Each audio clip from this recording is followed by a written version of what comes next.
Good morning, welcome to business breakfast show. ఒక long weekend తర్వాత markets ఇవాళ తిరిగి ప్రారంభం కాబోతున్నాయి. ఏషియన్ క్యూస్ ప్రస్తుతానికి పాజిటివ్ గానే ఉన్నాయి. ఇన్ఫాక్ట్ చైనీస్, హాంకాంగ్, తైవానీస్ ఈ మూడు మార్కెట్స్ ఇవాళ కూడా రెస్ట్ తీసుకుంటున్నాయి. అక్కడ లోకల్ హాలిడే ఏదో ఇవాళ ఉన్నట్లుగా తెలుస్తుంది. అలాగే ఎస్జీఎక్స్ నిఫ్టీ ప్రస్తుతం సింగపూర్ స్టాక్ ఎక్స్చేంజ్ లో నిఫ్టీ 35 పాయింట్ల లాభంతో ట్రేడ్ అవుతుంది 5340 దగ్గర. గత వారం పరిస్థితి గమనిస్తే గత వారం జరిగిన 4 ట్రేడింగ్ సెషన్స్ లో 2 సెషన్స్ లాభాలతో, మరొక 2 సెషన్స్ నష్టాలతో ముగిశాయి. ఫ్రైడే రోజు సర్ప్రైజ్ ర్యాలీ తర్వాత మొత్తం మీద గత వారం సెన్సెక్స్ 48 పాయింట్లు లాభపడింది. ఎఫ్ఐఎస్ లాస్ట్ వీక్ కూడా 1873 కోట్ల రూపాయల మేరకు కొనుగోళ్లు జరిపారు. ద్రవ్యోల్బణం రోజు రోజుకు పెరుగుతూ ఉండడం తప్ప మార్కెట్స్ లో షార్ట్ టర్మ్ నెగిటివ్ ఫ్యాక్టర్స్ అంతగా కనపట్లేదు. అయితే 9 వారాలుగా అప్ ట్రెండ్ కొనసాగుతుంది కాబట్టి ఇక్కడ ట్రెండ్ రివర్స్ అయ్యే అవకాశాలు కూడా లేకపోలేదు అని గుర్తుంచుకోవాలి. అయితే గత వారం న్యూ హైస్ ని టచ్ చేసింది, 2 ఇయర్ హైని ఆల్మోస్ట్ టచ్ చేసింది కాబట్టి మార్కెట్ మేజర్ ట్రెండ్ బుల్లిష్ గా ఉందని కూడా అనుకోవచ్చు. సో అనలిస్ట్ సాధారణంగా ప్రదర్శించే గోడ మీద పిల్లి వైఖరిని మార్కెట్స్ ప్రస్తుతం అవలంబిస్తున్నాయి. ఈ నెల 13 నుంచి ఇన్ఫోసిస్ Q4 రిజల్ట్స్ తో పెద్ద కంపెనీల రిజల్ట్స్ ప్రారంభమవుతాయి. ఐటీ స్టాక్స్ లో మాత్రం కొంత బేరిష్నెస్ కొనసాగే అవకాశం కనిపిస్తుంది. రూపీ ఎప్రిసియేషన్ ఫ్యాక్టర్ వల్ల కావచ్చు, రిజల్ట్స్ కు ముందు సాధారణంగా ఉండే ఒక కాషస్ అప్రోచ్ వల్ల కావచ్చు, మొత్తం మీద ఐటీ స్టాక్స్ లో కొంత బేరిష్నెస్ ఉండే అవకాశాలు కనిపిస్తున్నాయి ఈ వారంలో. ఇక మార్కెట్ సంబంధించిన మరిన్ని అంశాలను టచ్ చేసేందుకు, విశ్లేషించేందుకు అనలిస్ట్ కుటుంబరావు గారు, శేషు గారు సిద్ధంగా ఉన్నారు.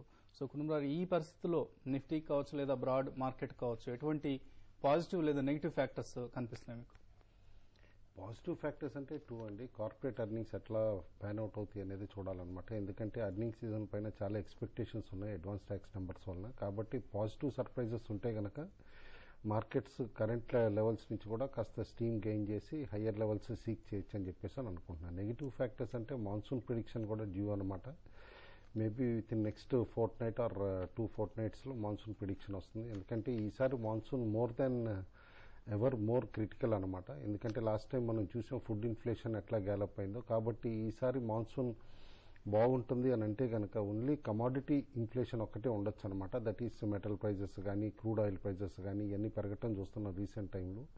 కాబట్టి ఆ ఇన్ఫ్లేషన్ తప్పితే ఫుడ్ గ్రెయిన్ ఇన్ఫ్లేషన్ ఉండకపోవచ్చు అని చెప్పేసి అని అనుకోవచ్చు మనం.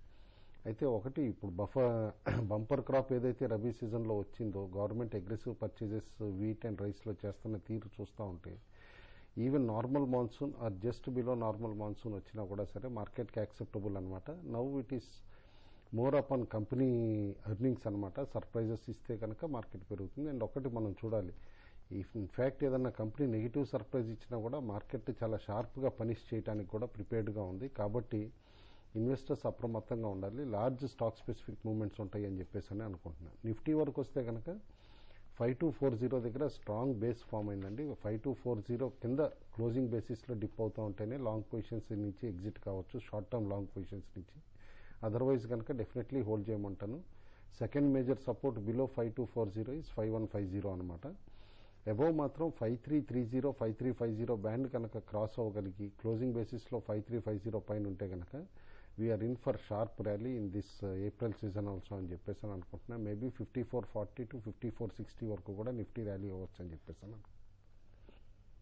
ఓకే అండి. అలాగే Patny computers promoters in talks to cell stake అన్న వార్తలు వస్తున్నాయి. సో ఈ స్టాక్ ను ఇవాళ మనం స్టాక్స్ టు వాచ్ లిస్ట్ లో పెట్టుకోవచ్చు. అలాగే ముంద్రా పోర్ట్, మెకనలీ భారత్ సంబంధించి భారీ ఆర్డర్ వచ్చిందన్న వార్తలు మార్కెట్లో ఉన్నాయి. అలాగే ఎంఎస్కే ప్రాజెక్ట్స్, రిలయన్స్ ఇన్ఫ్రా ఇవన్నీ స్టాక్స్ టు వాచ్ లిస్ట్ లో పెట్టుకోవచ్చు. ఇక నుంచి ఐసిఐసిఐ, హెచ్డిఎఫ్సి బ్యాంకులను మనం ఫారిన్ బ్యాంక్స్ గా ట్రీట్ చేయొచ్చు బహుశా. ఎందుకంటే government no further changes in its policy on overseas investments అన్న కారణంతో ఓవర్సీస్ ఇన్వెస్టర్స్ ఇప్పటికే 51% పైగా స్టేక్ ను ఈ బ్యాంక్స్ లో హోల్డ్ చేస్తున్నారు. So they are no more Indian banks, ఈ ఫారిన్ బ్యాంక్స్ కింద మనం కన్సిడర్ చేయొచ్చు అంటూ కొన్ని వార్తలు వస్తున్నాయి. అలాగే శేష్ గారు, మార్కెట్స్ కు కుటుంబరావు చెప్పినట్లుగా 5200 దగ్గర సపోర్ట్ లభిస్తుంది, స్ట్రాంగ్ సపోర్ట్. అలాగే 5330 దగ్గర రెసిస్టెన్స్ కనపడుతోంది నిఫ్టీకి. సో ఎక్కడ బ్రేక్అవుట్ అయ్యే అవకాశాలు కనిపిస్తున్నాయి? అంటే ఇప్పుడు ఇంట్రెస్టింగ్ గా పాజిటివ్ గా ఉందండి. ఎక్కడ బ్రేక్అవుట్ వస్తుంది అనేది చెప్పడం అయితే ఇప్పుడైతే 70% కొంచెం పాజిటివ్ గా బ్రేక్అవుట్ రావడానికి అవకాశం ఉంది ఈ రోజు రేపట్లో. ఎందుకంటే యూఎస్ మార్కెట్ క్లోజ్ అయిన తర్వాత కూడా యూఎస్లో జాబ్ డేటా కానీ తర్వాత other GDP growth oriented datas అన్ని కూడా చాలా స్ట్రాంగ్ రావడం దీనికి కారణం. అయితే ఇక్కడ ఒకటి గమనించాలి, గత కొన్ని రోజులుగా కొన్ని నెలలుగా యూఎస్ మార్కెట్ కంటిన్యూస్ గా పెరుగుతుంది. అయితే అక్కడ ఎనలిస్ట్ చెప్పడం ఒక డబుల్ ఇంత ఫాస్ట్ గా గ్రోత్ ఒక 5% గ్రోత్ ఒక క్వార్టర్లో రావడం అనేది చాలా చాలా సర్ప్రైజ్ అవుతున్నారు. అక్కడ ఒక డబుల్ డిప్ రావడానికి కూడా అవకాశం ఉందని అక్కడ లోకల్ గా ఎనలిస్టులు మనకి యూఎస్ నుంచి వాళ్ళ ఎనాలిసిస్ బట్టి మనం అర్థం చేసుకోవచ్చు. ఏదైనా కూడా ఏంటంటే ఇక్కడ ఈ లెవెల్లో కొంచెం కాషియస్గా ఉండాలి. ఇంకోటి లాస్ట్ ఫ్రైడే ఒక ఇంట్రెస్టింగ్ ఏంటంటే క్రూడ్ ఆయిల్ బ్రేక్అవుట్ వచ్చింది. క్రూడ్ ఆయిల్ బ్రేక్అవుట్ 82 దాటి ఎబో ఉంది కాబట్టి ఇక్కడ నుంచి కొన్ని స్టాక్స్ క్రూడ్ ఆయిల్ కి సంబంధించిన అంటే రిలయన్స్ కానీ ఓఎన్జీసీ లాంటి వాటిలో కొంత అప్ ట్రెండ్ ఉండే అవకాశం ఉంది. ఒకవేళ క్రూడ్ ఆయిల్ ఇదే 82 ఎబో కానీ కంటిన్యూ అయితే వీళ్ళు కొంచెం మార్జిన్స్ పెరిగే అవకాశం ఉంది. ఒక నెక్స్ట్ ఈ క్వార్టర్ కాకుండా నెక్స్ట్ క్వార్టర్. సో ఇవన్నీ దృష్టిలో పెట్టుకుంటే ఏదైనా కూడా ఏంటంటే మార్కెట్ ఏంటంటే ఒక ఇంట్రెస్టింగ్ లెవెల్స్ లో ఉంది. 5300 అనేది గత ఒక 3-4 సార్లు అక్కడి నుంచి వచ్చి మార్కెట్ రివర్స్ కావడం చూసాం. ఒకవేళ ఈసారి కానీ ఒకవేళ 5300 పైన సస్టైన్ కాలేదంటే మాత్రం మార్కెట్లో మళ్ళీ 5200 లెవెల్స్కి వచ్చి అక్కడ కొంచెం సపోర్ట్ తీసుకునే అవకాశం కూడా కనపడుతుంది. ఇంకోటి రిజల్ట్ సీజన్ కాబట్టి ఏంటంటే మార్కెట్ కొంచెం వెయిట్ చేస్తాయి రిజల్ట్ వరకు. అట్లీస్ట్ ఇన్ఫోసిస్ రిజల్ట్ వరకు మాత్రం మార్కెట్స్ ఒక 100 పాయింట్స్ రేంజ్లో ఉంటాయి. అంతకుమించి పెద్దగా అప్ ట్రెండ్ ఉండే అవకాశం లేదు. ఏదైనా కూడా ఏంటంటే ఒక ఇన్ఫోసిస్ రిజల్ట్ తర్వాత కొంచెం మార్కెట్ ఒకవేళ ఏమాత్రం నెగిటివ్ వచ్చినా కూడా కొంచెం మార్కెట్ నెగిటివ్ తీసుకుంటుంది. ఎందుకంటే ఇప్పుడున్న పరిస్థితిలో కొంత నెగిటివ్ కూడా ఏంటంటే మార్కెట్లో హెవీగా సెల్ ఆఫ్లో ఉండే అవకాశం ఉంది. కాబట్టి ఇంతకుముందు కుటుంబరావు గారు చెప్పినట్టు కాషియస్గానే ఉండాలి. ఏదైనా కూడా 5200 పైన ఉన్నంతకాలం నిఫ్టీకి పెద్ద భయపడాల్సిన అవసరం లేదని అనుకోవచ్చు.